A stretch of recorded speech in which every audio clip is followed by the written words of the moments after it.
It's been nearly 6 years, and I still haven't found a rational way to explain what happened to me that summer. I was 21 years old, floating through life after a rough sophomore year of college and the recent passing of my mum. Emotions were in limbo. I wasn't exactly grieving anymore, but I wasn't fully back to normal either, whatever normal meant at the time. I needed distance, space.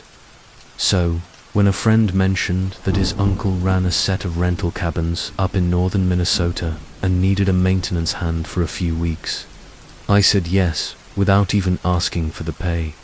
The place was called Horseshoe Bay Retreat, a name that sounded more glamorous than it deserved. It was more of a lakeside relic than a modern resort.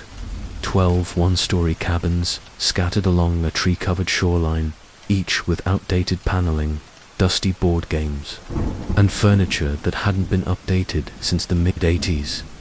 But to me, it was perfect, quiet, simple, isolated. Greg, the owner, and my buddy's uncle, was an ex-fisherman who wore the same brown fleece vest every day and kept a pot of coffee brewing no matter the hour. He gave me a small cabin of my own near the maintenance shed and told me I could fish, hike, or read when I wasn't working. My responsibilities were straightforward in cabins after guests left. Keep the trails tidy, make sure the boats were in working order. It was an easy rhythm. Wake up early, get things done before the heat rolled in, and then spend the evenings beside the lake with a paperback and the sound of loons in the distance. And then there was Cabin 7. It was the farthest one from the lodge, tucked into a crooked bend of trees at the edge of the bay. It had the same structure and layout as the others, but the air inside always felt still. Not stale or dirty, just still, like the air hadn't moved in years. The first time I stepped in, I noticed the silence more than anything else. No creaks, no hum of wind through the windows.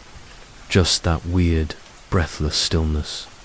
Nothing was out of place. The furniture was clean, the linens were folded. But I remember feeling a pressure on my shoulders as I moved through the space, like I was being gently herded toward the door by something I couldn't see. Still, I shook it off. Everyone's got nerves now and then. It wasn't until my third week that I noticed something strange on the check-in ledger in the main lodge. Cabin 7 had been booked for 5 nights by a man named D. Mallory. Just an initial and a last name. Paid in full. No special requests. No arrival time listed. That alone wasn't unusual. Greg sometimes took reservations over the phone and wrote the details down later. But 2 days passed, and I never saw a car pull up. No headlights at night. No suitcases on the porch. I even walked past once in the morning, figuring I might at least hear someone shuffling round inside. But it was completely silent. I asked Greg if Mr. Mallory had checked in. He shrugged, paid by card, said he was getting in late, already come and gone. But that didn't make sense. The key was still missing from the cabinet, which meant someone had it. And when I peeked through the side window the next day, the cabin looked untouched. The bed was still perfectly made, tucked corners and all. On the 4th night of the reservation, it started to rain. Not a hard, driving storm, just a soft, steady drizzle that lasted for hours. I remember it because I was walking the trail back from Cabin 3 after fixing a broken screen door, and I passed by Cabin 7 just as the rain picked up. That's when I saw him. A figure was standing behind the front window, just inside the cabin. No lights were on, but the silhouette was clear-till, motionless, facing outward. He wasn't doing anything, just standing there, watching the trees sway in the breeze, maybe, or watching me. I froze. There was no car out front, no muddy footprints. On the path, I hadn't heard the door open, but someone was inside. I told myself it was just the guest finally arrived. Maybe he was a loner type, someone who liked to stay off the radar. I had no reason to panic, so I kept walking. I didn't look back, and I told myself I'd check in the morning to see if he needed towels or anything. But the next day, the door was locked. The windows were shut. Still no car. I knocked. No answer, so I used the staff key to check inside. The place was spotless, like eerily spotless. The shower hadn't been used. No dishes in the sink. Not even a ripple in the bedspread. And yet, there was one thing that sent a chill through me. In the bathroom, the mirror had a clean circle wiped through the center, like someone had cleared steam away to look at themselves. Except there hadn't been any hot water in that cabin. Since June, Greg had disconnected the heater weeks ago. There was no reason for steam to be on the mirror. And yet, someone had been standing there, looking. I didn't say anything to Greg. I just finished the cleaning and walked out with a tightness in my throat I couldn't shake. That was the last time I went inside cabin 7. The reservation ended. The following day, Mallory never checked out. The key was left on the front step, resting perfectly in the center of a folded paper towel. Greg tried calling the phone number from the reservation sheet, but it rang twice and went straight to a dead line. He shrugged it off.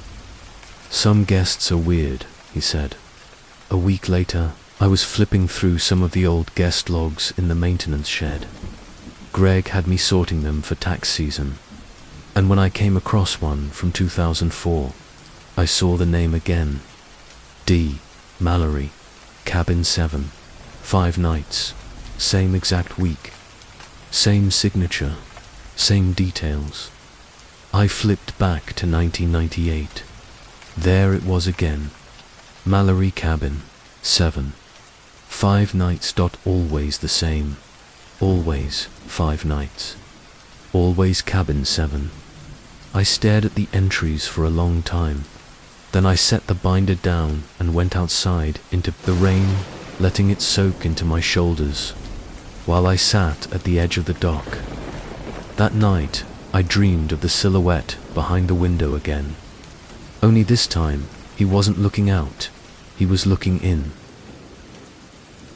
When I was 26, I worked as a night shift janitor at a private medical research center just outside of Flagstaff, Arizona. The kind of place you wouldn't even notice driving past it unless you were looking for it gray walls, no signage. A flat, windowless facade, like a government bunker. I used to joke that the building looked like a shoebox that nobody bothered to decorate, but it paid well, and I was left alone. I liked that.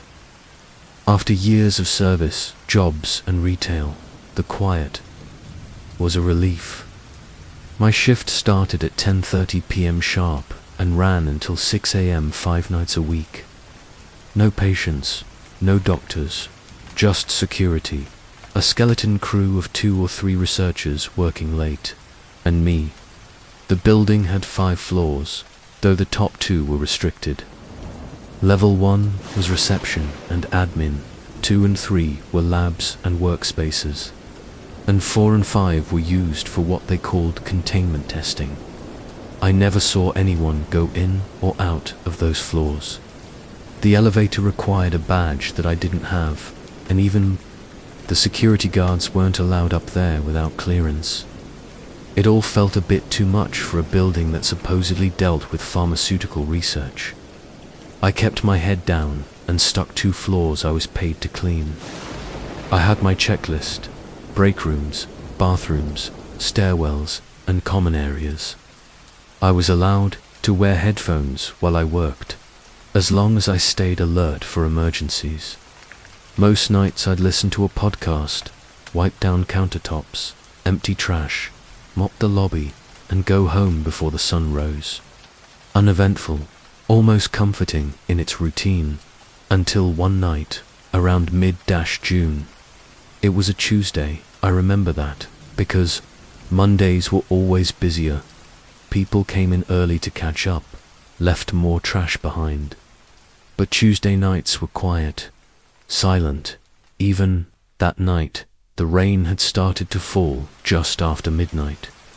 Soft, slow, and rhythmic. The kind that taps against the roof and makes you feel like you're underwater. I was cleaning the second floor stairwell when I noticed something strange. One of the emergency exit doors was ajar now. These weren't like your typical stairwell doors. They were heavy, industrial, and always locked from the outside. When closed, they let out this deep metallic clunk you could hear halfway down the hall. But this one was slightly open, just a few inches, enough to see the sliver of darkness beyond it. I took off my headphones. At first, I just stood there, listening, but there was no sound. No air rushing in. No creaking metal or footsteps. I pushed the door wider, just the stairs. Dim lighting, concrete walls. That particular hollow echo you only get in stairwells.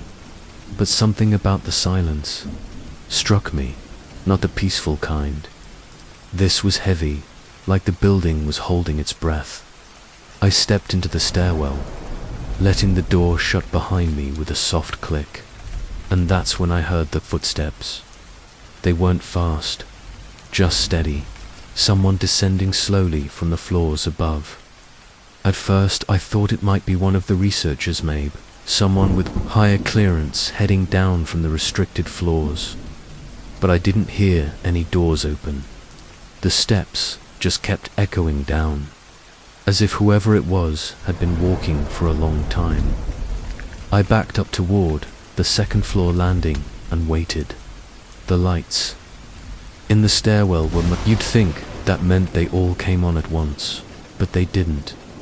Instead, they'd flicker on one by one as someone walked past. From where I stood, I could see 3 landings above me. One light flicked on, then another, into each floor. Down, the light bloomed into place slowly, like it had to wake up. But I didn't see anyone, just the echo of those footsteps getting closer. I stepped back into the second floor hallway and let the door shut behind me. It clicked into place, locked from the outside. I stood there, still holding my mop, listening to the silence beyond the door. Nothing, no knock, no footsteps, no sound at all. I told myself it must have been security, maybe checking on something from the upper floors. It was odd, yes, but not sinister. Still, I reported it the next day to one of the daytime cleaning supervisors.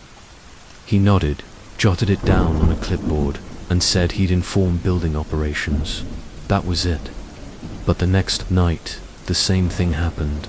Same door ajar, same footsteps, same flickering lights.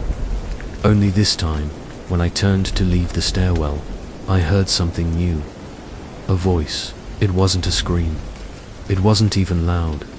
It was more like someone speaking calmly in the dark, right above me. Do you hear them too? I didn't move. The voice wasn't angry, it wasn't scared, just curious. Do you hear them? That's what he said. I turned around, expecting to see someone coming down the stairs, but there was no one. Not a single shadow, not a sound. The light above me flickered once, then went out completely. I left my cart and mopped behind that night, walked straight out to the parking lot without clocking out, and sat in my car until sunrise. I didn't tell anyone, not Greg, not my boss, not even my girlfriend at the time. I just kept it to myself, like it would lose power if I didn't give it a name. I never used that stairwell again. 2 weeks later, I quit. Told them I had family matters to attend to out of state. They didn't ask questions, they just shook. my hand and wished me luck. But met him specially when it rains. Still hear that voice in my head. Do you hear them too? And the thing is now, I do. I used to live in a garden-level apartment in a small brick building just outside Chicago. It wasn't much. The ceilings were low. The heating was patchy. And every time it rained hard, I had to lay down towels by the back door to stop water from coming in, but it was cheap. And when you're 23 and fresh out of college with barely enough money for groceries, cheap feels like luxury. The building had 4 units, 2 on the ground level, 2 above. The kind of place where neighbors nod at each other in the hallway, but rarely talk beyond that. My unit was tucked away in the back corner. 1 bedroom, small kitchen, windows at eye level with the parking lot. I could sit on my couch and see the bottom half of parked cars, which made it feel like I was always halfway underground. I lived alone, worked the closing shift at a local bookstore 4 nights a week, and spent most of my mornings drinking bad coffee and watching the rain fall sideways against my window. It was quiet, predictable, a little lonely but manageable. Then someone moved in next door. It was Datum. I remember that because the trees had just started to turn. The air was crisp. Dry leaves blew across the parking lot in lazy circles. I noticed a moving van out front when I came home from work. A single woman, probably late 30s or early 40s, unloading boxes with the help of the landlord. She wore a long black coat and a wool hat pulled low over her ears. I waved. She didn't wave back, just turned and disappeared into her unit. I didn't think much of it. A few days later, I saw her again in the shared laundry room. She was folding towels with a kind of slow concentration that made me hesitant to interrupt. I said hi. She nodded, didn't smile. Her eyes were dark, almost sunken. Not tired, exactly. More like she was thinking about something far away. I asked if she needed help with anything, but she just shook her head and walked past me. That night, I heard music coming from her apartment. Not loud, not obnoxious. Just this soft, warbly record playing something old and mournful. A woman singing in a language I couldn't place. It played for hours, sometimes until well past midnight, and even though it wasn't disruptive, it got under my skin. Something about the way the music lingered in the air made it hard to sleep. After a few nights of this, I decided to say something, not to complain, just to ask if she might lower the volume after a certain time. I knocked on her door around 10 p.m. She didn't answer. I knocked again. Nothing. I figured maybe she had headphones on or was out. I turned to leave, and that's when I heard the sound. Not music, not footsteps, just a single word whispered from behind the door. Levi froze, waited. Nothing else came. I left and didn't try again. The music continued every few nights after that. Not every night, just enough to keep me wondering. And then the dreams started. I would wake up around 3 in the morning, heart pounding, convinced someone had just whispered into my ear. Always the same word. Leave. I tried to brush it off as stress. Maybe I was just overtired from working late. Maybe I had eaten too close to bedtime. But then things started to go missing. Small things at first. A spoon, a sock, a page torn from a book I'd left open on the table. At first I thought I was just being forgetful. I wasn't exactly known for being organized. But then I came home from work one night and found my front door locked from the inside. The deadbolt was slid across.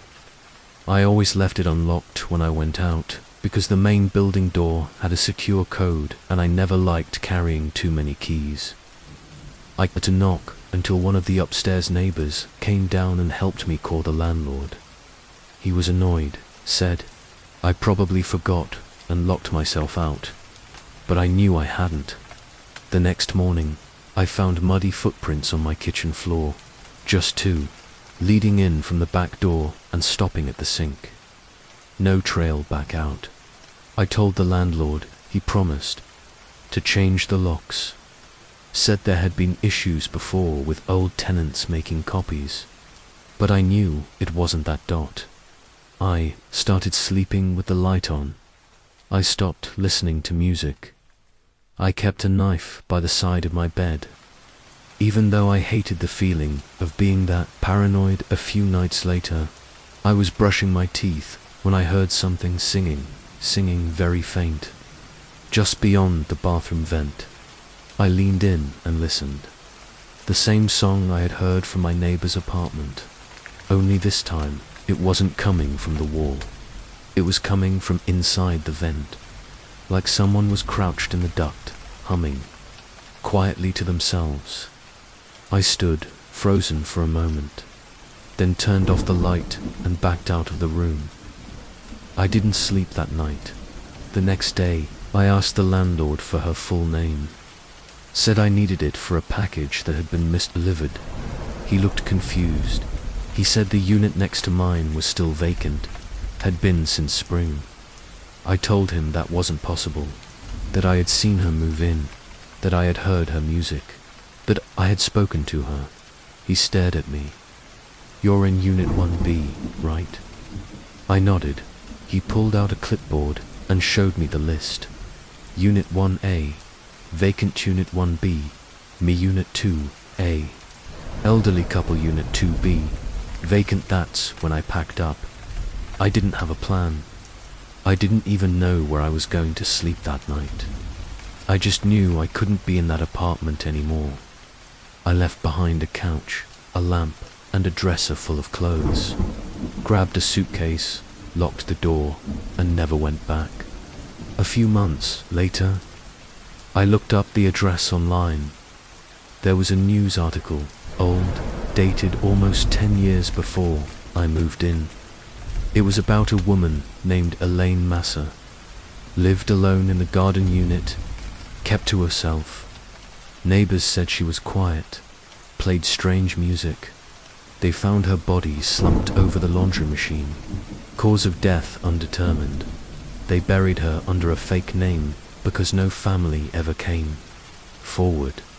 And in the picture they included with the article, there she was, long black coat, wool hat, same woman I had seen fold towels in the laundry room, the same woman who whispered through the vent. My first full-time job out of college was in facilities management at a small technical university in Vermont. It was a strange position for a liberal arts graduate, but I had done some part-time campus maintenance during my last year, and the pay was decent. Plus, the idea of staying in a quiet New England town with brick buildings and old libraries had a certain charm that I wasn't quite ready to let go of. The university wasn't very big, maybe 2,000 students total, a cluster of red brick. Halls nestled between tall maples and winding paths. Every building had its own little story. Some were built in the early 1900s, others in the 60s. Most had creaky plumbing and heating, systems that moaned like they were alive during the winter. Months. Building C was one of the older ones, used primarily for engineering and mathematics. It had 3 floors, a sloped roof, and a basement level that was only partially accessible. The basement wasn't used for classes or storage, just a utility corridor and an old locked door at the far end that nobody seemed to have a key for, according to the maps I was given during onboarding. That part of the basement had been sealed off decades ago.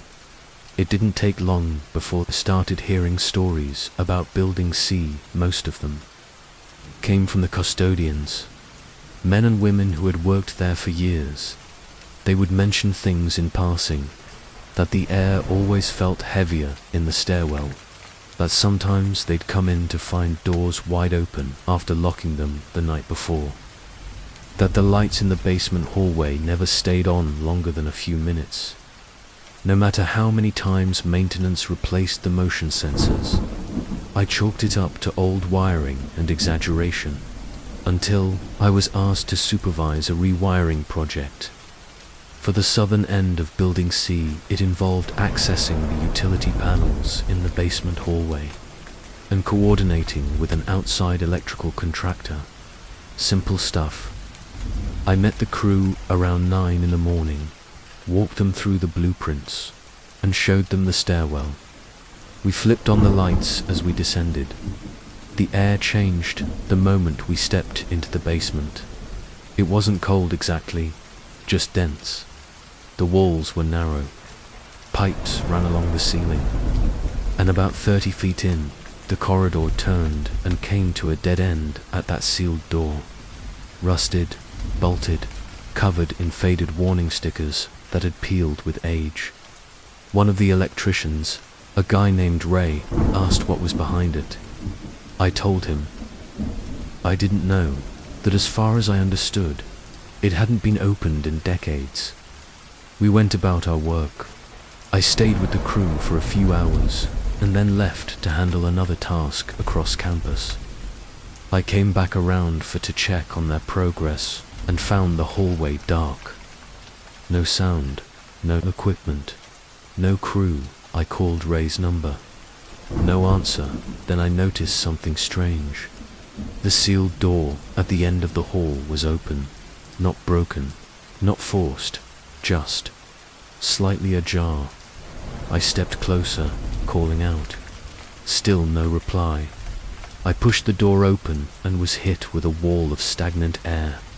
It smelled like mold, metal, and something else I couldn't place.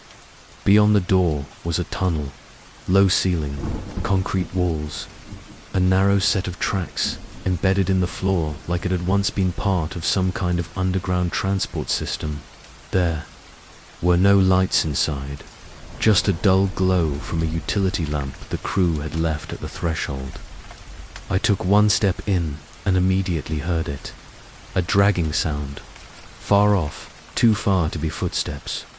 Closer to something heavy being pulled across stone. Then, a whisper. It came from just ahead, around the curve of the tunnel. I couldn't make out the words, but it wasn't in my head. It was coming from somewhere real. I backed out and shut the door. I locked it with the bolt, ran up the stairs. On the landing, I found Ray and the rest of the crew sitting in silence. Their equipment was piled at their feet. No one was speaking. I asked what happened, why they left everything behind. Ray looked at me and said only one thing. We're not going back in there. I pressed him, but he wouldn't elaborate.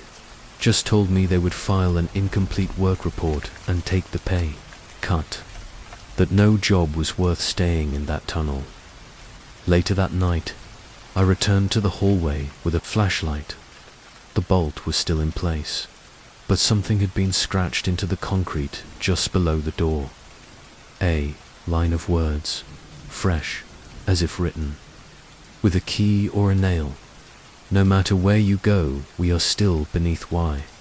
Reported it to my supervisor the next day. He raised an eyebrow, asked if I had taken a photo. I hadn't.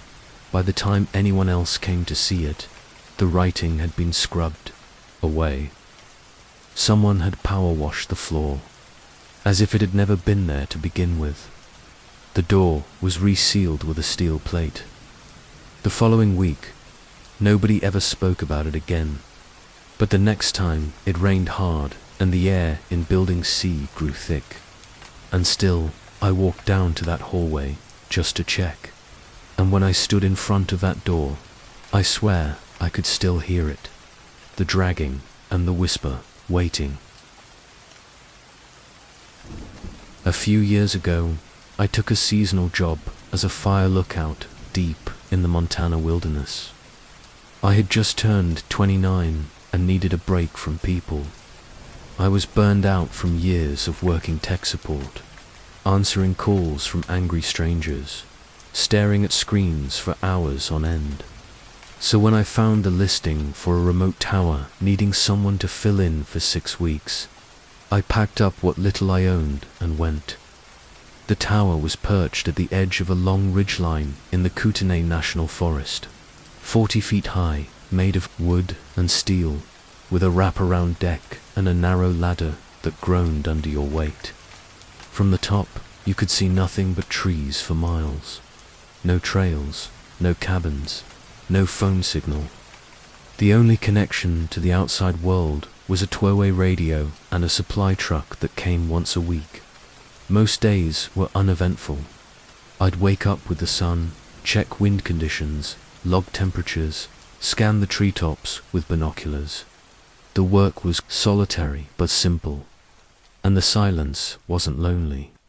Not at first. It was peaceful. I'd sit on the deck at night, drink black coffee, and listen to the wind thread through the trees below. Rainstorms would roll in from the west like curtains. When it rained, everything felt wrapped in a blanket, thick and hushed and endless. On the 9th day, I saw someone. It was just after sunset. I was finishing dinner when I noticed movement in the tree line about a half-mile out. A single figure, too far to see clearly, but close enough to know they were walking with purpose. Number. Flashlight. No gear, just moving steadily through the forest, parallel to the ridge. I reported it to dispatch, more out of protocol than concern. They told me no hiking permits had been issued in that section of the forest that week. They also reminded me that sometimes hunters or drifters passed through and not to approach anyone directly. I didn't sleep well that night. The next day was clear. No more sightings. Nothing on the horizon. I convinced myself it had just been a hiker taking a shortcut, or maybe someone passing through on a longer trek. That was until the second night, just past midnight. I woke up to the distinct sound of footsteps on the ladder. Not animals, not wind, deliberate. Human steps, wood creaking under weight. I froze in my bed. The tower door was locked. I made sure every night, but the sound kept coming. I sat up and moved slowly to the window. Nothing. I flipped on the deck lights. The moment I did, the footsteps stopped. I stepped outside, heart pounding. The deck was empty. The ladder was empty. The forest below was still, but there was something on the top step. A coin, worn, old. A buffalo nickel. I picked it up. It was warm in my hand despite the cold air. I tried to radio dispatch. Static. No response. I left the lights on that night. In the morning, the radio was fine. Dispatch said they hadn't received any transmissions overnight. I asked if anyone had been scheduled to visit or check on the tower. They said no. That afternoon, I hiked a short distance down the ridge to clear my head. I followed the switchback, trail to a bluff where I often ate lunch. From there, I could see the tower clearly, silhouetted against the sky, and on the deck, someone was standing. A man, tall, still. He didn't move, just watched me. I ran back up the trail. It took nearly 10 minutes to reach the tower again. When I got there, it was empty. I checked every inch of the platform. Nothing was out of place. The door was still locked. My logbook was untouched, but another coin had been left, this time on my pillow. Later that evening, I found something else, carved into the railing of the deck, so small I almost missed it. I've been here longer than Y radioed dispatch and asked to be reassigned. They told me my replacement wouldn't arrive for another 3 weeks. They asked if I was safe. I said yes, I wasn't. Every night after that, I heard the footsteps, always around midnight, always slow. Sometimes they'd stop just outside the door, other times I'd hear them circle the tower. Once I heard humming, a low melody like a lullaby.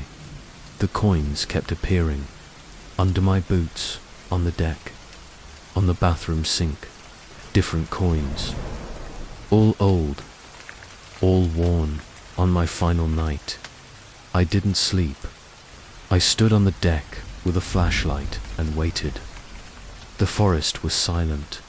Then I saw him at the edge of the trees, just beyond the light, standing still, watching. I raised the flashlight. He didn't move. He was wearing a long coat.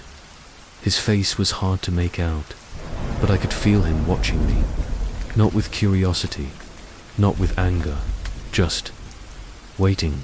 I spoke. "What do you want?" No answer. He stepped backward into the trees and vanished. In the morning, a thick fog rolled through the valley. My replacement showed up around noon. I didn't explain anything, just packed my bag and handed over the logbook. As I climbed into the supply truck, I looked back one last time. The man was on the deck again, standing in my spot, looking down at me. I used to work as a night shift orderly at a long-term care facility just outside of Providence, Rhode Island. It wasn't a hospital exactly, more of a hybrid between a rehabilitation center and a nursing home. We had about 50 patients in total, spread across 2 wings. Some were recovering from surgeries or injuries. Others had been there for years, quietly aging in shared rooms filled with faded sunlight and old radio static. I worked from 10 at night to 6 in the morning. My job wasn't complicated. I did rounds, restocked medical carts, helped with the occasional bed transfer, and responded to the nurse call buttons that blinked down the long white hallways like small, glowing stars. It was quiet work, sometimes peaceful, sometimes deeply sad. The patients I looked after were mostly elderly. A few were nonverbal, some had dementia, others just wanted company. I learned their routines, their voices, their habits. When someone cried out, I usually knew who it was before I even got to the door. There was one room I avoided when I'd could dot room 209. It was at the end of the east wing, the last room before the fire exit. Most of the other rooms had some signs of life. Family, photos, flowers, paper hearts taped to the door from grandchildren. But room 209 was always sterile, always cold. The blinds were never open. The patient never spoke. His name was Harold Milner, 81 years old. No family listed. No visitors in over 3 years. The intake sheet said he had experienced a neurological decline after a minor stroke, and that his condition had gradually worsened until he stopped speaking altogether. But he wasn't in a coma. He was awake, eyes open, sometimes watching television with the sound off, other times just staring at the ceiling for hours. I never once heard his voice, not even a cough or a groan. It was like he had willed himself into a living silence. One night, around 3 in the morning, I was doing rounds with another orderly named Marcus. We had just finished restocking a supply cart and were taking turns checking on patients. Marcus covered the west wing. I had the east. I moved from room to room, taking notes on a clipboard, adjusting pillows, and dimming lights for those who were still awake. When I reached room 209, something felt wrong. The door was open. We never left doors open at night. Patients got confused, wandered. Privacy was a priority. I stepped inside. The lights were off. The only glow came from the monitor by the bedside. Mr. Milner was sitting up. That alone startled me. He never sat up on his own. Usually we had to assist him with the bed controls or prop him with pillows. But he was upright now, staring directly at the television screen, which was still off. I called his name softly. No response. I asked if he needed anything. Still nothing as I reached for the bedside lamp. I heard him whisper. I froze. The voice was rough, like it hadn't been used in years. But I heard it clearly. "You should not be here." I turned back to face him. He hadn't moved, but his eyes were now on me, wide open, clear, focused. I backed toward the door, told him I would get the nurse. He didn't answer, just kept watching me. I returned a few minutes later with the on-call nurse. The room was empty. The bed was flat. Mr. Milner was gone. We checked the bathrooms, the hallway, even the linen closet across from the room. Then the alarm went off. The fire exit at the end of the hall had been opened. We ran down the corridor, pushed the door open, and stepped into the cold night air. No sign of him. The nurse radioed security. I stood there under the flickering exit light, listening to the wind and the quiet hum of the generator. About 10 minutes later, they found him. Not outside. Not in another room, in his bed. Flat on his back. Heart. Monitor flatlined. The nurse swore up and down that the bed had been empty just minutes earlier. I had seen it with my own eyes. He wasn't there, but now he was. Lifeless, eyes closed. We documented the time of death, filed a report. The doctor signed off on it the next morning. Nobody mentioned the fire door. Alarm, nobody mentioned the whisper after that night. Room 209 stayed empty. But sometimes, when I did my rounds, I would notice strange things. A curtain left open when I knew I had closed it. A faint scent of aftershave in the air, though Mr. Milner never used any. Once, I found the core light blinking softly from inside the room. It hadn't been plugged. And since the bed was removed, on my last night working at the facility, I passed by the room one final time. The door was closed, but I could hear the faint sound of a television playing behind it, static, and a quiet voice beneath it. "You should not be here." When I was a kid, my family moved around a lot. My dad worked construction, and we followed projects across the Midwest, rarely staying in one place longer than a year. But the town I remember most clearly was the smallest of them all, a forgotten little place tucked into a bend of forest in southern Illinois called Bellman's Hollow. It wasn't on most maps.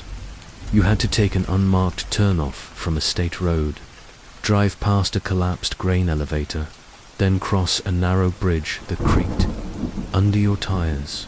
The town had one gas station, a diner, and a sawmill that shut down long before we arrived. Most of the houses were built in the 50s, low and slanted with time, surrounded by thick woods that pressed in from every side. We stayed in a rented trailer on the edge of the old mill site. My father took a job helping renovate a nearby highway exit. My mother stayed home. I was 11 and had no friends, no television, and no internet. My days were spent wandering dirt paths, skipping rocks, and listening to the wind push through the trees like something alive. There was one path I was told never to take. It led away from the sawmill and curved behind a row of rusted sheds. My dad said it used to be an old service trail for moving lumber carts, and that it had grown over years ago. But the kids in town, what few there were, called it something else. The Watcher's Road. I heard them whisper about it at school, said it led to a clearing where someone used to live. A man who didn't age, who didn't sleep. who just watched. Said if you stood still too long, he'd step out from the trees, not to hurt you, just to look at you, and you'd never forget the way it felt. Most kids laughed it off, said it was just a ghost story to scare newcomers, but there was something in their eyes that told me they didn't think it was funny. One afternoon, about 3 weeks after we moved in, I got bored and curious. I waited until my mum was napping and I slipped out the back door. Following the trail behind the sawmill, it was narrower than I expected, overgrown, quiet in that way that feels deliberate. I couldn't even hear birds. The air was heavy. Still, I walked for what felt like 15 minutes, passing piles of broken concrete and old equipment covered in vines. Then I saw the clearing. It wasn't much, just a flat patch of dirt surrounded by trees, a few scattered stones, like the remnants of a fire pit, and at the far end, something that looked like the frame of a wooden shelter, half collapsed, mostly gone. I stepped closer. There was a smell in the air, not strong, but strange, like old paper and iron. I crouched by the edge of the shelter and found something. Odd footprints, fresh ones. They circled the fire pit in wide loops. Deep heel marks, like someone had been pacing in silence. I turned to leave. That's when I saw him, standing at the edge of the tree line. He was tall, wearing dark clothes. His face wasn't clear, just the shape of it. Like shadows had gathered in the space where features should have been. He didn't move, he didn't speak. He just watched. My legs locked up for a second. I couldn't breathe. It wasn't fear exactly, it was weight. Like the air around him was heavier than anywhere else. Then I blinked, and he was gone. I ran all the way back to the trailer, scratched my arms on the branches, nearly fell twice. I didn't tell my parents. I didn't tell anyone. I convinced myself it was just imagination. A trick of the light, the wind, the way old stories stick in your head and shape what you think you see. But that night, as I lay in bed, listening to the rain hit the metal roof, I looked out my window. The woods were pitch black, except for a space between two trees, where I could see a tall shape, motionless, watching. I blinked again, gone, the next day. I stayed inside, and the next my father asked if I was feeling sick. I told him I just didn't want to go outside. He let it go. The rain kept coming. On the third night, I woke up around 2 in the morning. Something had tapped the side of the trailer, not loudly, just once. I sat up and listened. Then I heard footsteps, not on the grass. On the metal, the roof, slow, careful. I didn't move. Then the footsteps stopped, and from above me, I heard breathing, steady, calm, right above my bed. I don't remember falling asleep. I just remember waking up in the morning to sunlight and the sound of birds again. My parents said nothing. A week later, we left Bellman's Hollow. The job had been delayed, my father said. Something with the permits. We packed quickly. He didn't look me in the eye. As we crossed the bridge, leaving town, I turned back. There was someone standing on the road, too far to see clearly, but tall, still watching. When I was 24, I took a job as a live-in caretaker for an estate in the Hudson Valley. It wasn't a mansion exactly, but it was close. A sprawling 3-story house from the early 1900s, covered in ivy and surrounded by overgrown hedges and crumbling stone paths. It had been in the Harrow family for generations, but the last living relative had passed away without heirs, and the property was left in limbo while a legal team figured out what to do with it. Until then, they needed someone on site to keep the house from falling further into disrepair. That was me.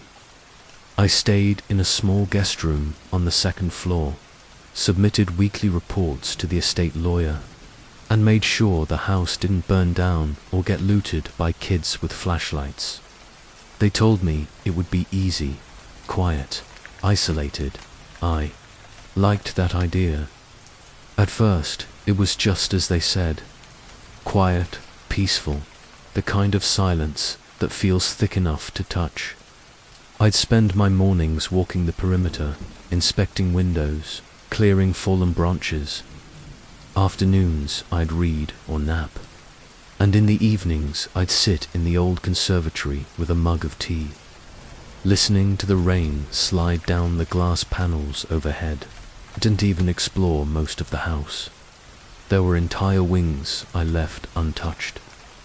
Rooms full of sheet-covered furniture, wardrobes filled with moth-bitten coats, staircases that creaked in a language of their own.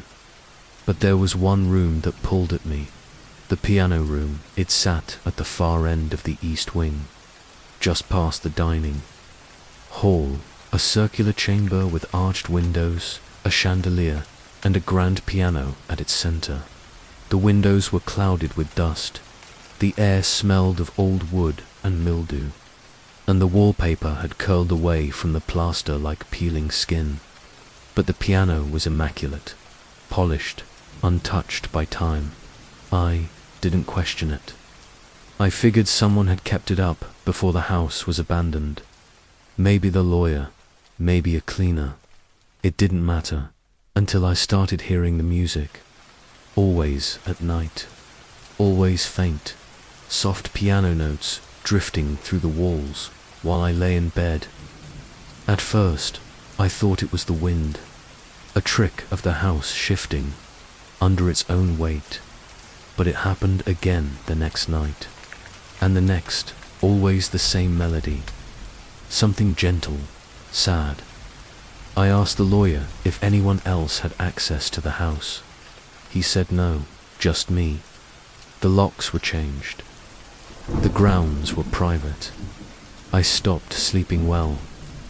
One night, I decided to check. I waited until the house was still, poured myself a drink, sat on the edge of my bed with the lights off, and when the first note played, I followed it down the stairs, through the hall, past the portraits with eyes that followed me, to the piano room. The door was closed. The music played on. I turned the knob slowly. The room was empty. The piano lid was open, the keys exposed, but no one sat at the bench. The music stopped the moment I stepped inside. I walked up to the piano and touched one of the keys. Nothing happened. No echo, no vibration. The key felt cold. I closed the lid and left the room. In the morning, the piano bench was moved, shifted just slightly, a few inches back from where it had been. I didn't touch it again, but the music kept coming. Always at night, always the same melody. I recorded it once on my phone, sent it to a friend who studied classical music. She called me an hour later and asked where I found it. I told her it was just something I heard in the house. She told me it matched a piece written by Cecilia Harrow, one of the last surviving members of the family. She had been a pianist, taught at a university. She had lived in that house alone for nearly 30 years, and she had died at that piano heart failure. No one found her for days. The song I had recorded was unpublished. My friend had only heard it played once at a recital. Recording archived at the university, I stopped. Sleeping in my room after that, started using the guest cat in the storage closet on the first floor. I avoided the piano room, blocked the door with an old chair, put in earplugs every night. The music still came, through the floor, through the walls, inside my dreams. One night, I woke up to find the chair pushed aside. The door cracked open, and on the bench, the faintest impression of someone sitting. Not deep, just enough to crease the cushion. I packed that morning, told the lawyer something had come up. Family emergency. He didn't ask questions. They found a new caretaker 2 weeks. Later, she lasted 3 nights. Said she couldn't sleep. Said the music wouldn't stop. Said she saw a woman in the reflection of the piano lid. No one else has taken the job since Greystone still stands empty, waiting. I worked as a delivery driver for a grocery chain during the first year of the pandemic. It wasn't glamorous, but it paid better than anything else I could find at the time. And it let me avoid spending hours inside a store with other people. I covered mostly suburban neighborhoods west of Boston. Nice houses, long driveways, occasionally a farmhouse or a back road route through woods and gravel. Most deliveries were uneventful. I'd pull up, leave the bags on the porch, take a photo, and head out. Some people waved through the windows. A few left thank you notes taped to the door. It was lonely work, but oddly calming. The roads were quiet. The weather that fall was soft and rainy. Everything felt muted. One evening, just before dusk, I was finishing my last delivery of the day. It was a rural address near Sudbury, off a 2-lane road surrounded by dense pine trees. I remember the GPS lost signal about half a mile from the house. I kept going by instinct, following mailbox numbers until I found it. The house was set back, at the end of a long gravel drive, barely visible through the trees. 2 stories, white-sided, no lights on. I parked at the base of the driveway since it was narrow and winding, then grabbed the bags and started walking up. Halfway there, it started to rain, not hard. Just a soft, steady drizzle that made the trees hiss. I kept my head down and moved faster, hoping to drop the groceries and get back to the van before the rain picked up. Then I saw him, standing at the far end of the property, near the edge of the woods, a man wearing an orange raincoat. He wasn't doing anything, just standing there, arms at his sides, facing the house. I paused for a second, unsure if he was a neighbor or someone who lived there, but the way he stood was off, too still, almost staged. I dropped the bags on the porch, took the photo, and turned around to head back. That's when I noticed something strange.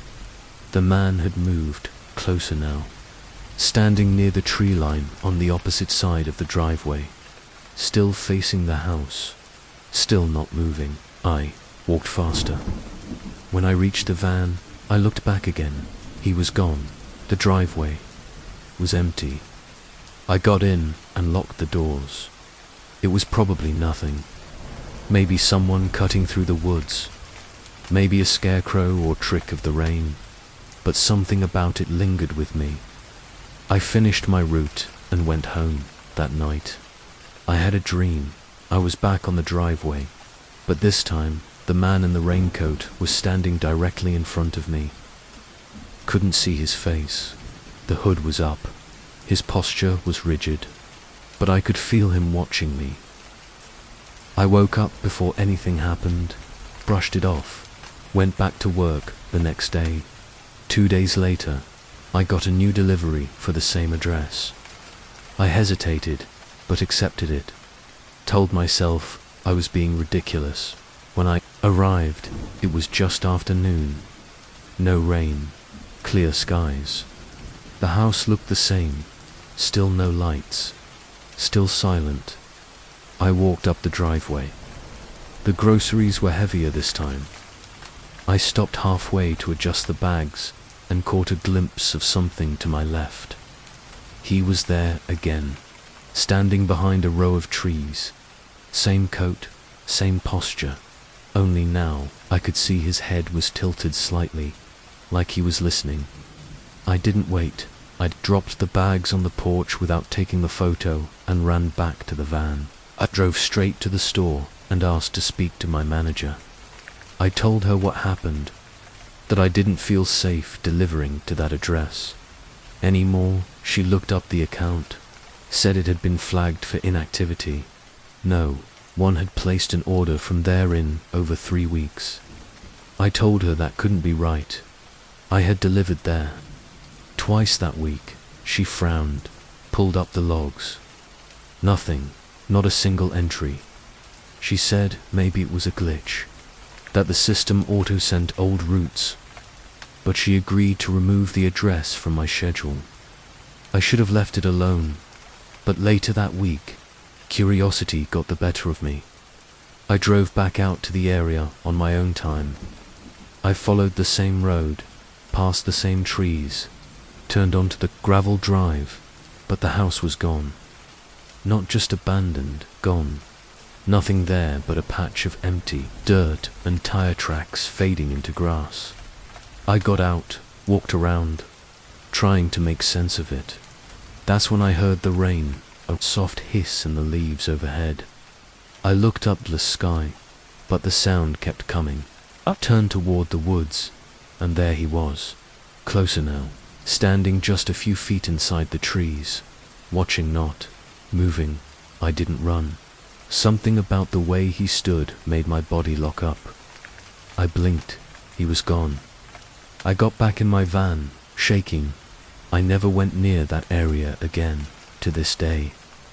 I don't know what I saw, but every so often, when the sky turns grey and the wind carries a hint of rain, I find myself checking the tree line, watching for a flash of orange between the branches, waiting. In the summer of 2019, I spent 4 weeks alone in a lakeside cabin in northern Minnesota. It was part of a retreat program for artists and writers. The idea was simple. You apply, get accepted, and they give you a free cabin in the woods with no cell service, no internet, and nothing around for miles. Just you, your work, and the quiet. I had been struggling with a novel for over a year, burned out, disconnected. So when the acceptance letter came, I packed my car and headed north without hesitation. The cabin was beautiful, small but comfortable. A single bedroom, a kitchenette, a fireplace, and a large screened-in porch overlooking Echo Lake. They gave me enough food to last 2 weeks, a battery-powered radio, and a satellite phone for emergencies. The nearest town was 30 miles away, and the closest cabin. Another retreat hut was nearly a mile around the bend of the lake. I couldn't see it, couldn't hear anyone. It was perfect. The first week passed in a blur of words and long walks. Rain came often, gentle, constant. I'd sit on the porch, listening to the drops on the roof, letting the water hush my thoughts until I could focus again. I wrote more in those 7 days than I had in the 6 months before. On the 8th night, I noticed something. Odd, just after midnight, I woke up to a sound outside the cabin. Not rain, not wind, footsteps, not rushed. Just soft crunches of damp earth circling the porch. I stayed frozen in bed, listening. The steps moved slowly, pausing every few feet. Then, silence. I waited. Nothing in the morning. I checked the perimeter. No prints, no sign anyone had been there.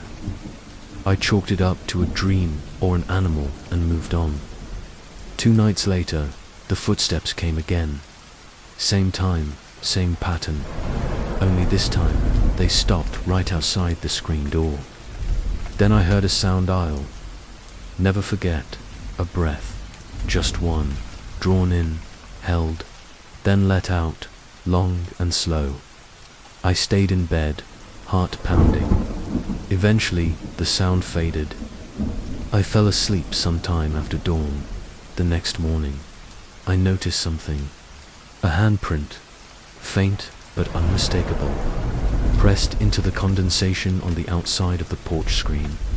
5 long fingers, no smudge, no drag, just a perfect imprint, like someone had leaned in and waited.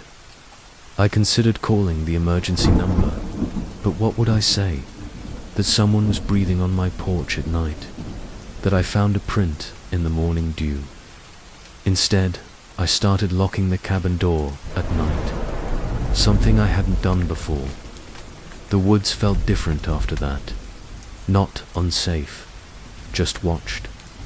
A few days later, I saw light across the lake, a flicker through the trees from the other cabin. I hadn't seen anyone there since I arrived. I walked the path around the lake the next morning. It took nearly an hour. When I got there, the place was empty. No one inside, no luggage, no tracks, just an open journal on the table and a cold cup of coffee next to it. The journal had one sentence repeated over and over on the last page. He comes when it rains. I closed the book and left. That night, a storm rolled in, thunder low in the distance, rain hitting the cabin like a whisper that wouldn't stop. I didn't sleep, just sat in the chair by the window, waiting to round 2 in the morning. The footsteps returned. They circled again, slower this time, then stopped at the window beside me. I didn't look. I couldn't.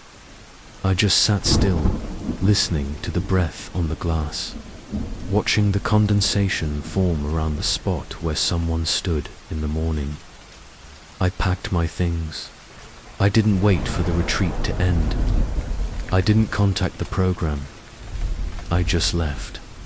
When I stopped at a gas station a few towns over, I asked if anyone else had stayed at the lake recently. The woman behind the counter looked at me like I had asked about a ghost. They closed that program. A year ago, she said, after someone went missing. I didn't ask who. I didn't want to know. But ever since that summer, whenever it rains, I find myself listening for footsteps, and sometimes, if I listen long enough, I hear them just outside my window. I was 19 when I took a summer job working for a small agricultural supply company in Iowa. My tasks weren't difficult, mostly deliveries, inventory, and sometimes helping inspect silos on private farms. I didn't know much about grain storage at the time, but they trained me quickly. I wasn't doing the real technical stuff anyway. I was just the guy who checked doors, noted temperatures, swept the floors, the boring things. One of the farms we serviced was a few miles outside of a town called Lark Hollow. Barely a town. Really, just a gas station, a diner, and a church that looked like it hadn't been used in years. The road to get there was long and flat, cutting through miles of cornfields that rustled even when there was no wind. It was the kind of place where silence had its own weight. The farm itself was isolated. One main barn, a weathered farmhouse, set back on a rise, and 2 tall silos flanking a rusted-out shed. One of the silos was sealed off, a padlock rusted over, and warning signs about unsafe flooring nailed to the side. We never touched that one. The other was still in use. That was my responsibility. Every other Thursday, check the access panel. Measure internal humidity, make sure no animals had gotten in. It was a routine stop until late July, that Thursday. The air was heavier than usual. The sky was dim but not cloudy, like the sun was hiding behind something thicker than weather. I pulled onto the gravel drive and stepped out of the truck. The farmer wasn't around. He never was. I had only met him once during my first visit. A tall man with sun-damaged skin and eyes that seemed to pale for his face. He told me just to check the silo and leave. Nothing else that day. Something was off the moment I stepped onto the property. There were no birds, no bugs, even the wind had gone still. I made my way to the active silo, clipboard in hand, and started my checks. The access door was shut, but the lock was loose, not broken, just hanging there, as if someone had opened it and forgotten to relatch it.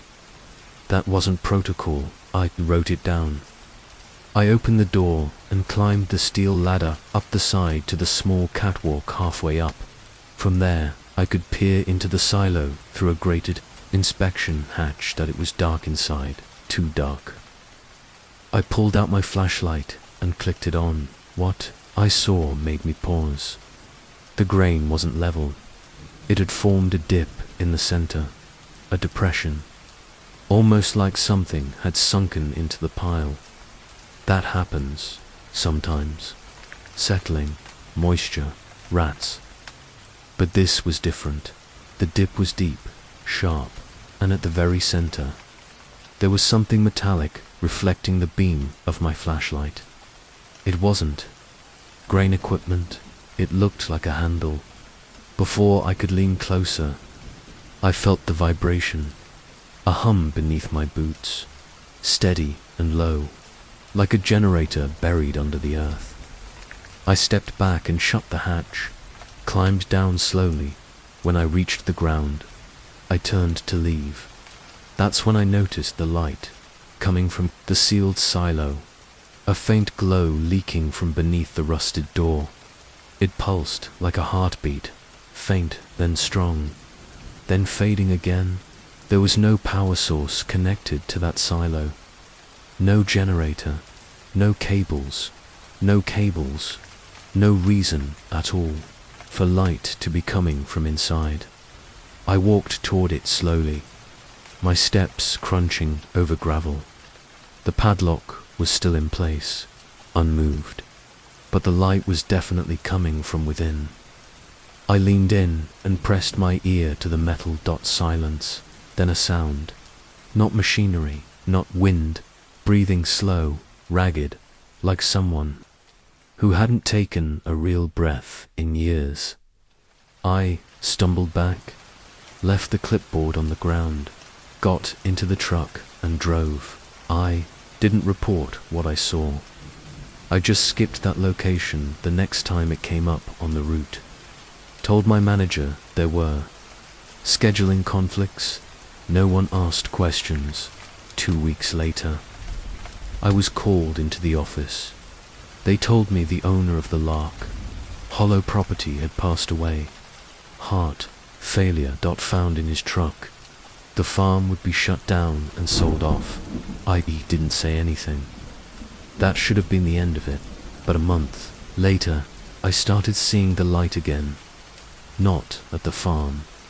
In my own backyard. I live alone. Small house. No neighbors close enough to shine anything onto my property. But late at night, I'd catch glimpses through the window. A soft, pulsing glow behind the trees. Then one night, I heard breathing outside my bedroom wall. Slow, ragged, close. I've moved twice since then. The light still finds me, always soft, always pulsing, and sometimes, when it rains, I hear grain shifting, like something trying to surface from deep below. I moved to Chicago in the fall of 2021 after breaking off a long relationship. I didn't have much money and didn't know many people, so I found the cheapest apartment I could on the north side. It was a third-floor walk-up in a building that had clearly been repainted over decades of rust and water stains. But it was quiet, and it was mine. The apartment had 2 windows, both facing an alley that never got any real light. The hallway smelled like damp wood and radiator heat. The floors creaked no matter how softly you walked. There were 4 other units in the building. I only ever saw one neighbor, a nurse on the first floor, who worked nights and mostly kept to herself. My unit was directly above a vacant apartment. At least that's what the landlord told me. He said Unit to B hadn't been rented in years. Water damage, broken plumbing, some permit issue that made it too expensive to renovate. The windows were always dark, no furniture inside. I checked once, pressing my face to the dirty glass. Just empty space and a bare floor. I didn't think much about it until the knocking started. It was late November, sometime around 2 in the morning. I was lying in bed, listening to the soft rhythm of rain outside when I heard it. 3 sharp knocks on my floor, not from the hallway. From below, I sat up and listened. Nothing else, just the creaking of the walls and the rain outside. I told myself it was old pipes or the building shifting. But the next night, it happened again. 3 knocks, same time, same pattern, like someone was trying to get my attention. I knocked back once, silence. A few minutes later, I heard something even stranger. Footsteps pacing back and forth in the apartment below, heavy, slow, like boots on hardwood. I stared at the ceiling. There was no one above me. It was coming from underneath the vacant unit. I got up and walked down the hall, barefoot and hesitant, pressed my ear to the door of to be. I could hear movement, not pacing now, breathing, steady and close. I knocked. It stopped. I waited for a response. Nothing. Then, just as I turned to leave, I heard the lock click from the other side. But the door never opened. I stepped back, heart pounding, unsure of what I was even waiting for. Eventually, I went back upstairs and tried to sleep. The next morning, I called the landlord, told him someone might have broken into 2. He came by later that day with a maintenance guy and a flashlight. I stood with them as they unlocked the door. The inside was exactly as I remembered, empty, dusty, no signs of anyone ever being there. He checked the windows, still sealed shut, the pipes, loud, maybe, but not loud enough to make footsteps or door locks. He laughed it off and said, "Old buildings make old noises." That night, I put a glass of water on the floor by my bed. If anything knocked again, I wanted to see if it moved. Around 2:12 a.m., the water rippled. Then came the 3 knocks. I didn't sleep the next night. I left my phone recording while I slept in the morning. I played it back. Most of it was silence until 2:10, then faint footsteps, then a voice, low, guttural, too distorted to understand, but definitely there, like someone whispering through the floorboards. I moved the bed into the living room. The next day, started staying out later. Tried to ignore it, but things got worse. I began finding objects moved, not missing, just placed. Somewhere else, my keys inside the fridge, my jacket folded on the bathroom floor. I thought maybe I was sleepwalking until I installed a small camera in the living room. The footage showed nothing, no movement, no intruder. But at exactly 2:11 a.m., the screen flickered to static for 20 seconds. When it returned, my closet door was open. I never heard it move. Eventually, I stopped recording. I didn't want to know anymore. The final night I spent in that apartment, the knocking changed. It wasn't 3 knocks. It was one long dragging sound across the floor, beneath me, followed by something scraping the walls from below. It sounded like nails, or claws. I heard my own voice whispering from underneath, but it wasn't me. It repeated things I had said in the past. Phrases I recognized from phone calls, arguments, journal entries, whispers echoing back to me like someone had been listening for weeks. I left that night, packed only what I could carry, and never returned. I told the landlord I was breaking the lease. He didn't argue, just sighed and said, "You made it longer than the last tenant." When I was in high school, I lived in a rural part of Pennsylvania, just outside a town called Wexford Ridge. It was the kind of place where the houses were far apart. The roads had no names, and the only nightlife was the sound of coyotes in the fields. There were legends, of course. Every town has them. Ours centered around a stretch of road just south of the ridge where an old stone bridge crossed over a dry creek bed. Old Bridge Road. I had driven over it a dozen times without thinking. Twice. It looked like any other back road, cracked asphalt, overgrown shoulders, telephone lines slumping over moss-covered trees. But the older kids talked about what was underneath.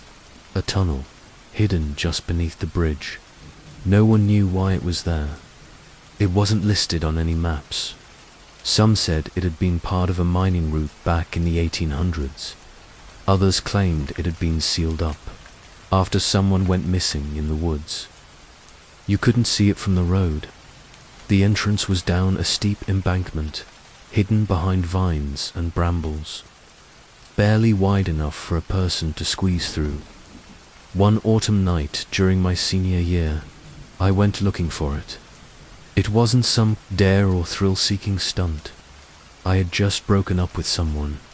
My head was full, and I needed something to focus on, something to chase that wasn't my own thoughts. So I parked a half-mile from the bridge and walked down the side of the road with a flashlight and a borrowed camcorder. It took me 20 minutes to find the opening. It was lower than I expected, barely above the level of the dried creek bed. The tunnel entrance was an arch of worn brick set into the hill, partially collapsed on one side. The air that came from inside was cold and wet, even though the night outside was dry. I clicked on the camera and stepped inside. The walls narrowed after about 10 feet. My shoulders brushed the sides. The floor was slick with mud and moss. The only sounds were my own footsteps and the occasional drip of water from overhead. I walked slowly, sweeping the flashlight back and forth.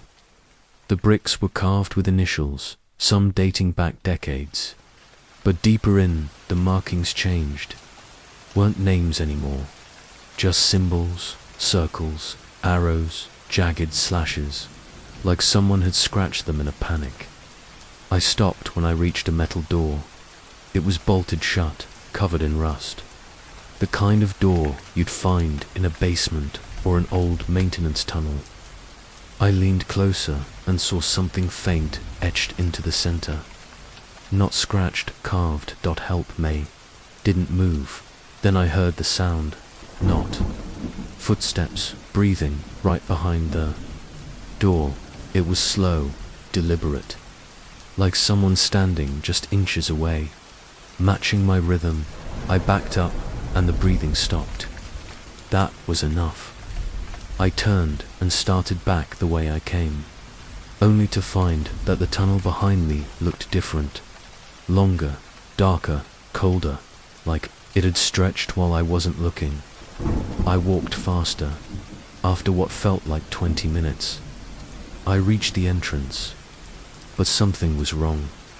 The trees outside weren't the same. The air was heavier, warmer, buzzing with insects that hadn't been there. When I arrived, I stepped out into the clearing. My car was gone. The road was gone. The bridge above me had crumbled to pieces. Nothing left but a pile of stone and dirt. I stood there, trying to understand what I was seeing. Then I heard it again, breathing, but not from the tunnel. From the trees. I turned and ran, following the tree line until I hit gravel, and there was the road, intact, empty. My car parked right where I left it. When I looked back, the tunnel was gone. Not hidden, gone. The hill was solid. No trace of bricks or an entrance. I drove home without speaking a word. The camcorder, it still had battery when I got home, but the footage was gone. Just static and audio distortion, except for one moment, one frame. Just a single image. The metal door in the tunnel, and behind it, a pale face watching, eyes wide, mouth open, silent. When I was in college, I worked night shifts at the library. It wasn't the main one on campus, but a smaller, older building on the edge of the university grounds. It had been there since the 1940s, and everything inside felt like it hadn't been updated since. Dusty bookcases, thick carpeting that smelled like old paper, radiators that hissed even in the summer. The job itself was simple: keep the building quiet, help the occasional student with printing, lock up at 2 a.m. We rarely got visitors after midnight. Sometimes a few architecture majors came in with sketches or research materials, but most of the time I sat behind the front desk reading or listening to rain patter softly against the high windows. One night, a little after 1 a.m, I got up to stretch and grab a drink from the vending machine near the staff break room. It was tucked into a recessed corner just past the copy center, behind a heavy oak door that almost always stuck on the way out. As I walked toward it, I noticed something odd. The hallway felt colder than usual and quiet. Too quiet. The lights in that part of the building were dimmer, flickering faintly like they always did. But something felt wrong in the air, heavier still. I stood in front of the machine, fished some coins from my pocket, and dropped them in. The machine made its usual clunk and buzz, but just before I pressed the button, I heard a sound coming from behind it, a soft thump, then another dot, rhythmic dot. It wasn't mechanical. It sounded like movement. Breathing, I froze, hand hovering over the keypad. The sound continued, muffled but steady. Something or someone was behind the vending machine. I stepped back slowly, staring at the metal frame. It hadn't been moved in years, bolted to the wall, cords running behind a false panel. No space back there, no crawl space, no doors, nothing that should produce a human sound. I went back to the desk and sat down, pretending nothing had happened, but the sound stayed with me. That night, when I locked up, I passed the machine again. There were drag marks on the carpet, subtle, but there, like something had been moved out from behind it and then pulled back into place.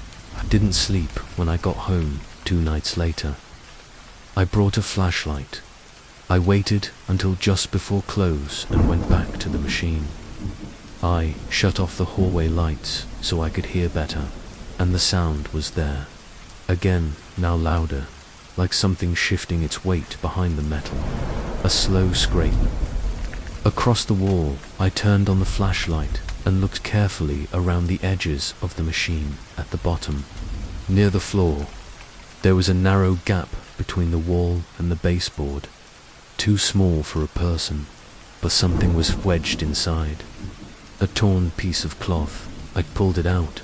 It was dark blue, faded, looked like part of a uniform shirt. On the corner was a stitched name, Tag. Robert. That was the name of the night shift worker who had gone missing 5 years earlier. He'd been working in this same library, same shift, same hallway. He had vanished without a trace. No signs of forced entry. No personal effects missing. It was treated like a runaway case, then eventually shelved. No one talked about it anymore. I never knew him, but I remembered the story. I showed the cloth to campus security the next morning. They said it was probably nothing. That old fabric gets kicked around for years in a place like this. I knew they were wrong. The next night, I returned with a screwdriver and carefully unbolted the metal frame. It took 20 minutes. When I pulled the machine away from the wall, there was no wiring behind it, no outlet, just a flat wall with a jagged hole carved into the plaster behind, where the machine had stood, about the size of a crawlspace opening. Inside was darkness, a narrow, downward sloping passage filled with dust and cold air. I didn't go in. I sealed it back up, bolted the machine into place, and never said a word. A few weeks later, they reassigned me to the main library. I didn't ask why. I heard they replaced the vending machine shortly after I left, when the new one arrived. It was placed a few inches farther from the wall, and now, at least once a week, students report that it doesn't work late at night, that when they put their money in, the keypad doesn't respond, but if they wait long enough, a soda rolls out. Anyway, even when they didn't press anything, sometimes with a sticky note taped to the bottle, no handwriting, just the word, help. In 2020, right before everything shut down, I took a weekend trip to visit my aunt's cabin in the mountains of northern Vermont. She had owned the place for years, but it had sat empty since my uncle passed. She offered it to me as a quiet place to write and clear my head. I said yes without thinking. It was a 2-hour drive from where I lived. By the time I arrived, it was already dark. The air was colder than I expected. There was a thin layer of frost on the wooden porch, and the trees creaked softly in the wind. The cabin was simple. 1 floor, 2 bedrooms, a small kitchen, and a long living room with a wide picture window that looked out into the woods.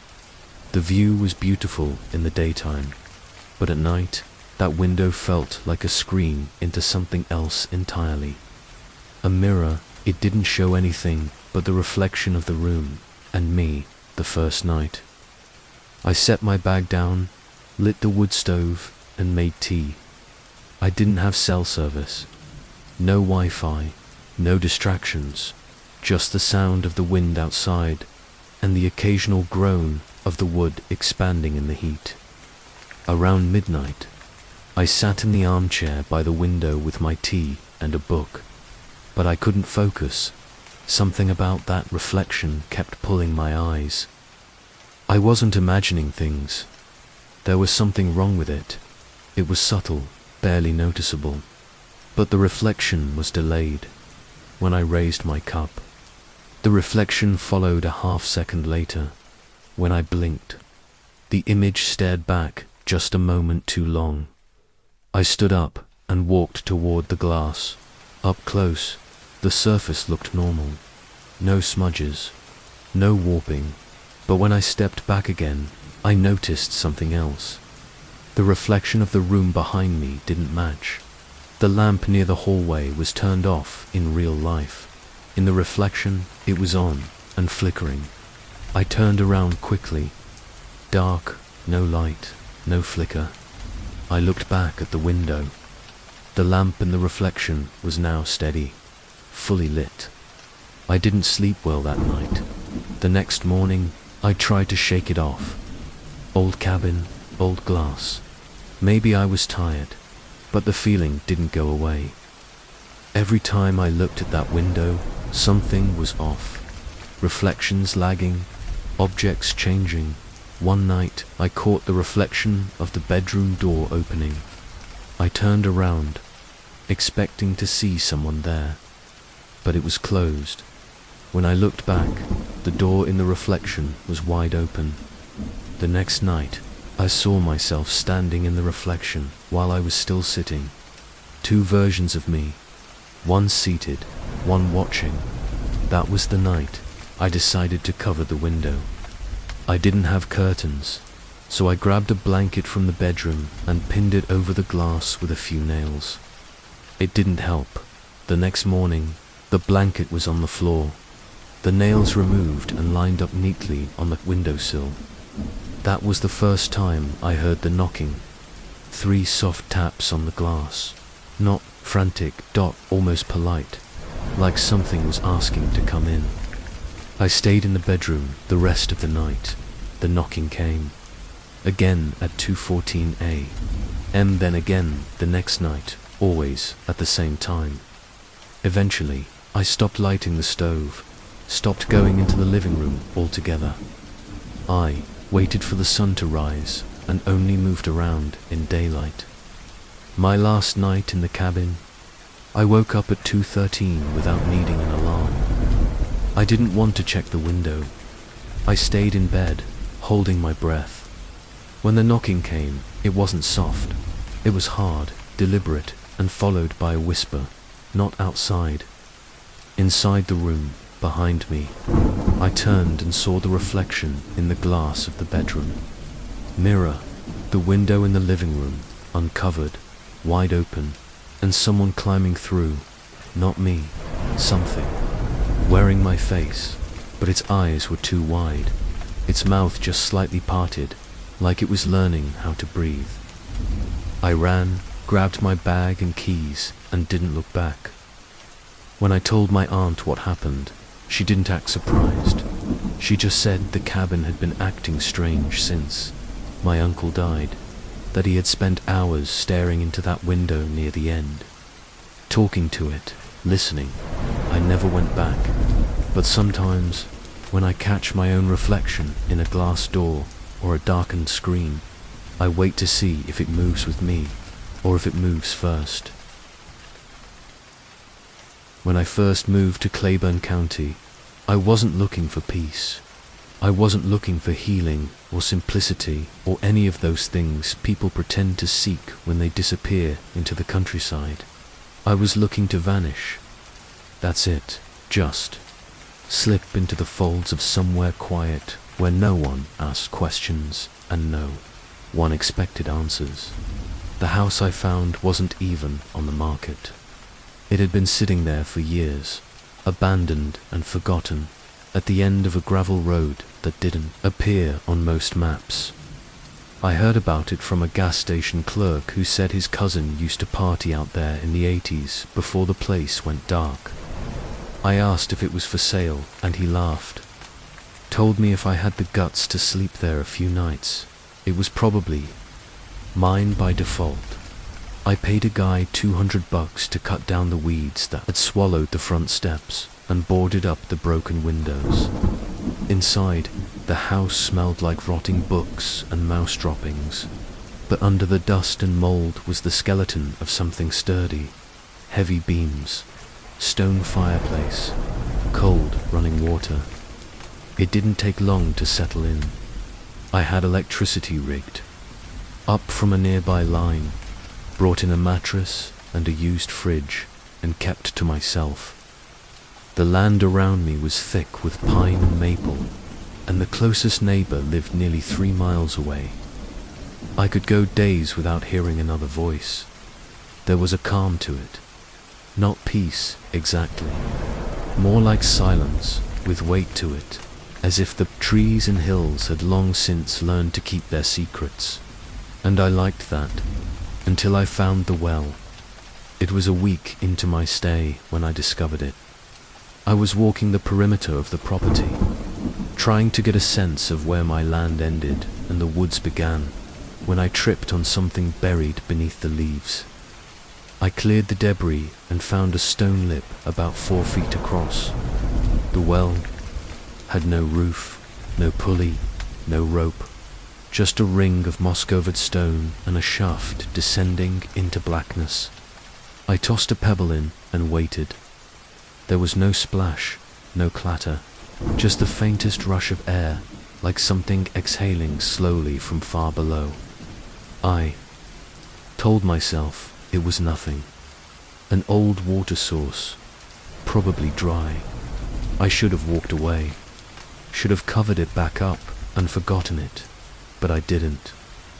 That night, I dreamed of water. Not a stream or lake, but deep water, still black, and something watching from beneath. Not moving, not threatening, just there. Waiting over the next few days, I found myself returning to the well without thinking. I'd sit on the stone edge and stare down, sometimes for hours.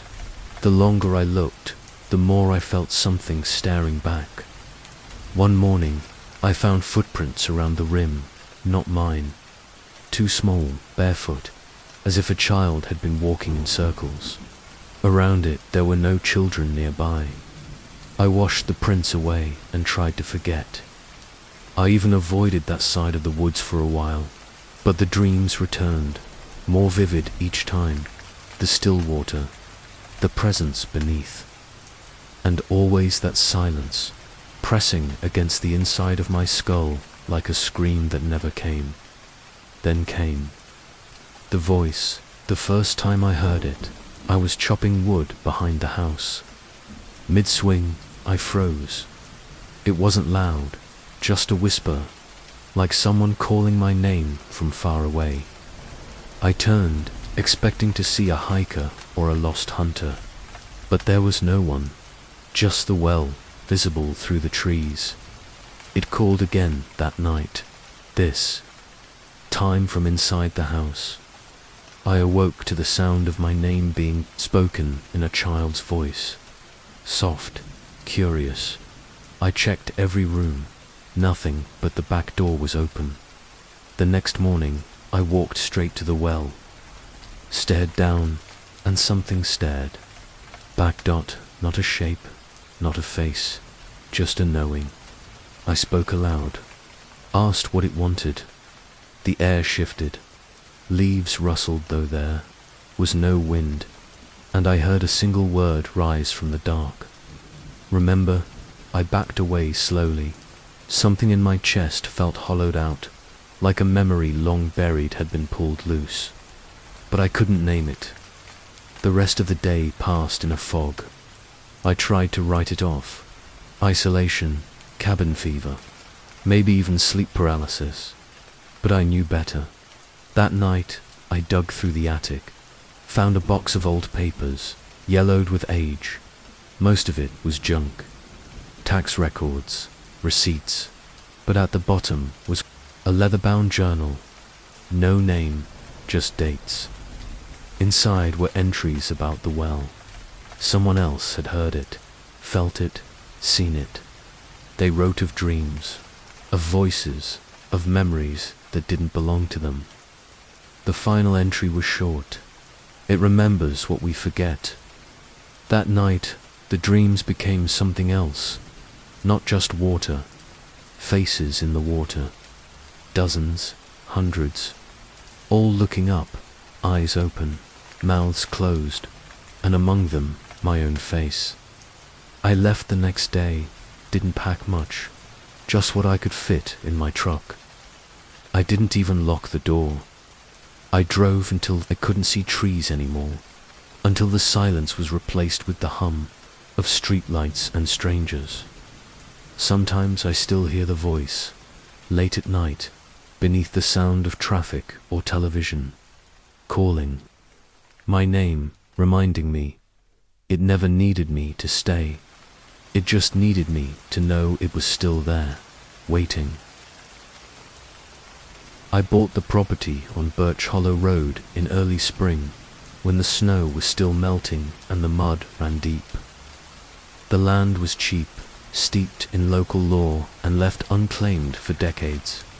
32 acres of forest, a rundown hunting cabin, and a mile-long gravel path that curved so deep into the hills that GPS lost track halfway in. To me, that was the appeal. No phone calls, no visitors, just trees and wind and the sound of my own breathing.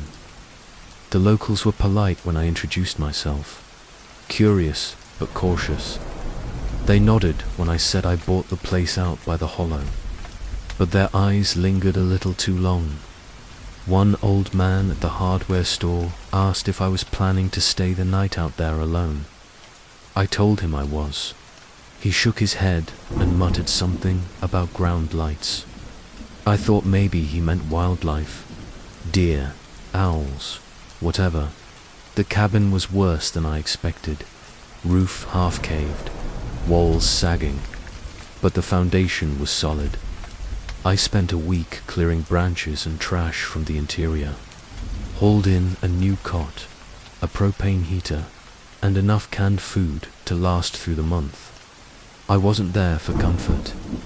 I was there to be forgotten. The first few nights were uneventful, just the wind in the rafters and the thump of raccoons on the roof. I slept well then. The lights began.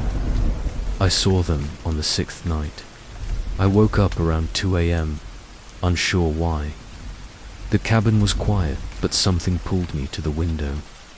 Outside, the woods shimmered faintly, not bright, not like a flashlight or headlamp, just a soft, cold glow pulsing low to the ground, deep between the trees.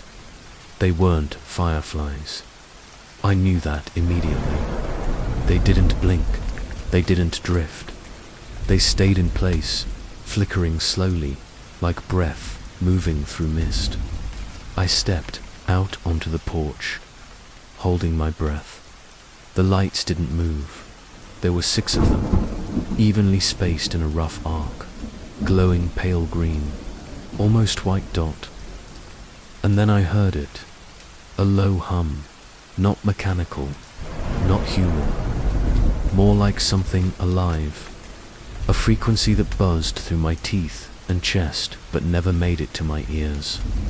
I stood there for 5 full minutes before I went back inside.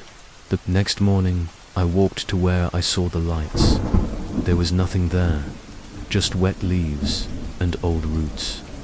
No burn marks, no footprints, no sign that anything had ever been there. That day, I considered leaving, but something kept me still. The lights weren't threatening. Not yet. Over the next week, they came every night.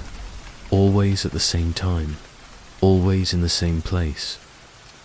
I stopped sleeping through the night. I sat by the window, wrapped in a blanket, watching the soft glow through the trees like a ritual. Sometimes they pulsed together. Other times, they faded one by one, only to reappear minutes later. One night, they got closer. The arc tightened by the end of that week. The lights were only 50 feet from my porch. That was the night I heard the footsteps. Not animal, not snapping twigs or rustling leaves, but soft, deliberate steps. Someone walking in slow circles around the cabin. I didn't turn on the lights, didn't open the door. I just sat there, heart pounding, listening to something move just out of sight at one point. I thought I saw a shape pass in front of one of the lights, a figure, but only for a split second, and then it was gone the next day.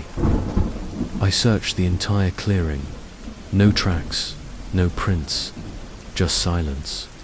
That night, the lights didn't come, but something else did. I woke up at 3:13 a.m. to a sound under the cabin, a slow, dragging scrape, like something with nails moving across the floorboards from below. I held my breath and listened. It stopped for a moment, then came again, and then 3 knocks from beneath my bed. Not hard, just enough to let me know it knew I was awake. I didn't sleep the rest of the night. The next day, I opened the crawlspace door and shined a flashlight in. The ground was undisturbed, except for one thing. A pattern of stones laid in a perfect arc, 6 of them, identical to the lights. Since then, the lights haven't returned, but now, every night at 3:13, I hear the knock. I tried leaving once, packed everything, drove all the way to town, but when I checked into a motel, the receptionist handed me a note before I could speak.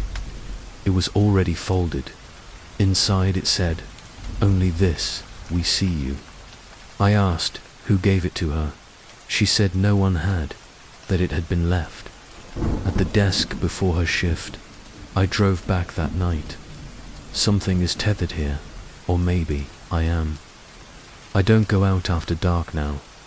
I don't speak when I hear movement, but I always count the knocks. And when I dream in green light, and the sound of breathing beneath the floor. When I first saw the cabin across the lake, it didn't seem like anything unusual. Just another abandoned fishing shack tucked into the far tree line, half hidden by the pines and the curve of the hill. I was renting a property on the opposite shore, a short-term getaway I booked through a site that advertised quiet retreats for people who wanted to disconnect. No cell service, no road access. You hiked in, brought what you needed, and left when your food ran out or your thoughts got too loud. That was exactly what I wanted. My cabin was small but clean. A wood stove, a gas lamp, a bed with a view of the lake. I spent the first 2 days reading and writing, cooking over fire, and walking the deer paths that wound through the forest. It rained the first night, hard enough that the roof kept me up. But by the third night, the sky was clear and filled with stars. That's when I noticed the light. Just a single dim glow coming from the window of the cabin across the water. I thought maybe it was a reflection, a trick of the moonlight, but it flickered slightly, like a candle or oil lamp. I stood at my window and stared across the black surface of the lake. The light was steady, faint, UNMOVING. In the morning, I checked the trail map. There was no cabin marked on the far side. Nothing but forest. I assumed it was just outdated, or maybe someone had built there illegally years ago. It didn't bother me, not at first. That afternoon, I sat on the dock with a cup of coffee and noticed something new, a figure, just barely visible through the trees, standing still near the edge of the water on the far side. I couldn't make out details, just the shape of a man, not moving, just watching. I stood and waved. No reaction, no reaction. I watched for another few minutes, then went back inside. When I looked again later, the figure was gone. The window was dark. That night, the light returned. Brighter this time, still steady, still unmoving. I didn't sleep as well the next day. I took a canoe I found under the dock and paddled across.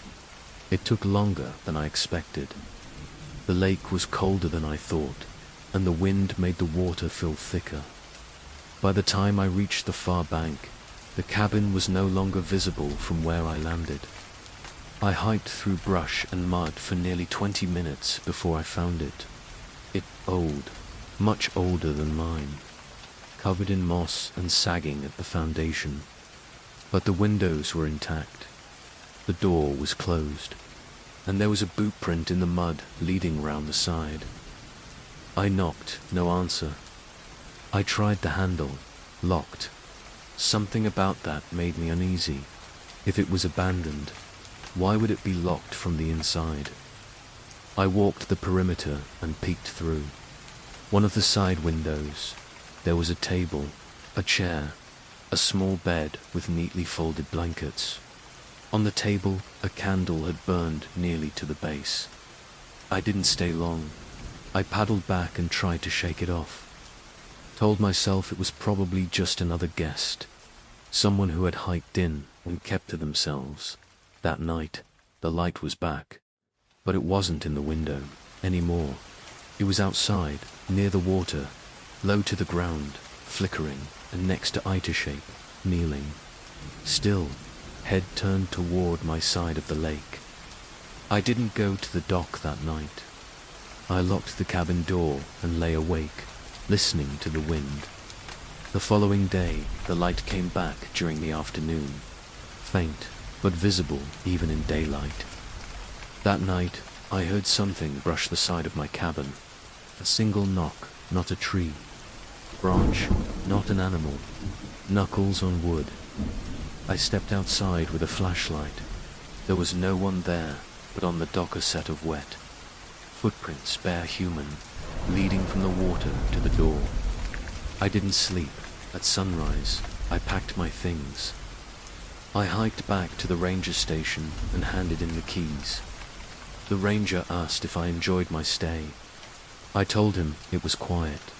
As I turned to leave, I asked about the cabin across the lake. He looked confused. What cabin? I described the location. Used to be something out that way, he said slowly. A fire tower and a shed. But it burned down a few years ago. Lightning strike. Whole ridge went up. Nothing left but stone and nails. I said nothing. He shook his head. If you saw a light there, you imagined it. Nobody lives on that side. No one's lived there in years. But when I got home and unpacked my bag, I found something I hadn't packed.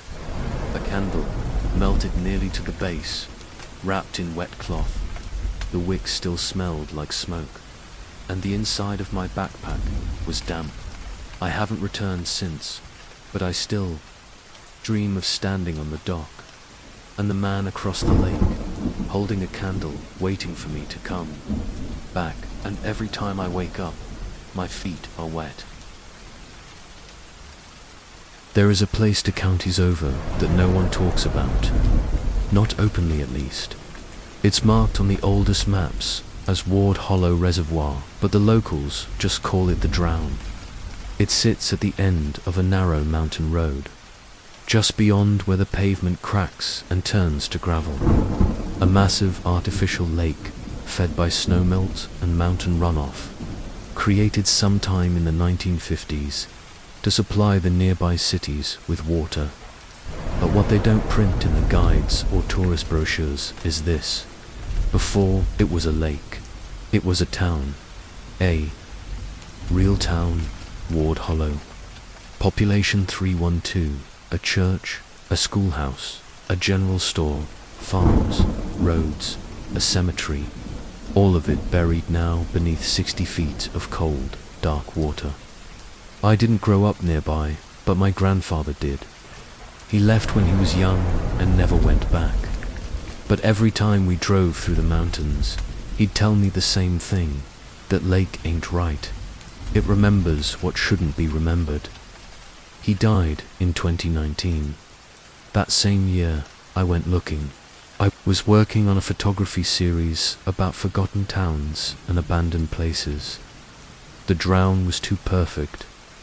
I loaded up my car and headed out, found a cabin to rent for the week about a mile from the reservoir's edge. The first few days were uneventful. I hiked the perimeter, took shots of the dead trees rising from the water like fingers. Local wildlife was scarce.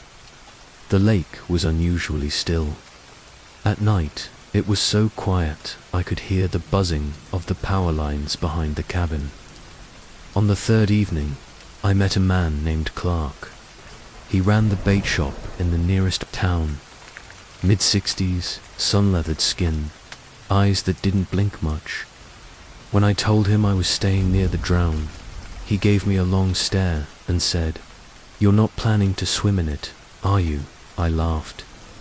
He didn't. "You go out there at night," he said, "and you listen close. The water talks. Might not use words, but it'll get inside you just the same."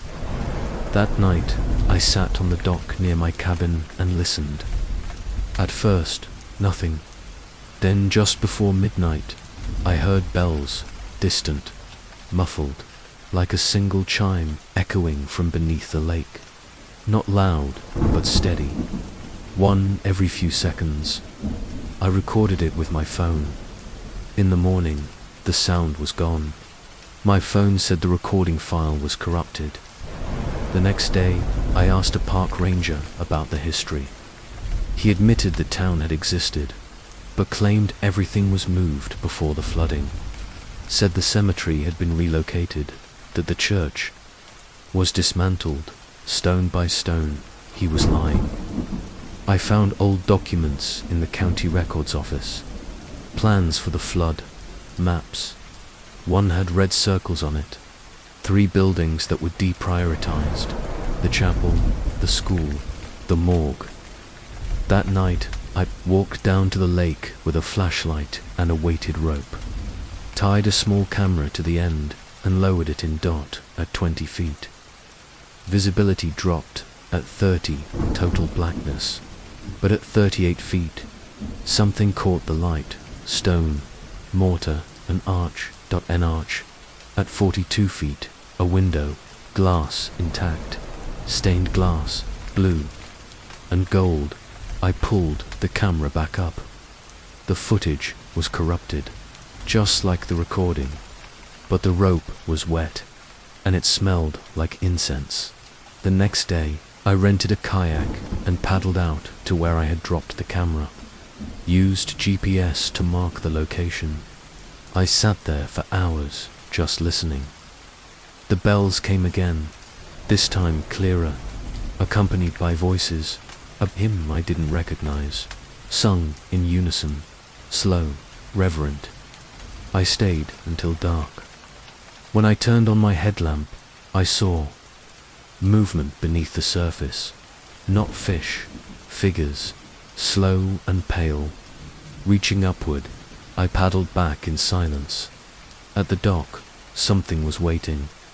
A bouquet, roses, dripping wet, laid across the boards. No note, no tracks. I left the next morning, but for weeks after, I heard the bells in my sleep. And sometimes, when I drive near reservoirs, I smell incense, faint, sweet, and I dream of stained glass below dark water, and the choir waiting in the chapel beneath the lake, still singing, still drowning, still remembering. If you made it this far, maybe you've brought something back with you too. Don't forget to subscribe for more true horror stories told in the dark. We'll be waiting.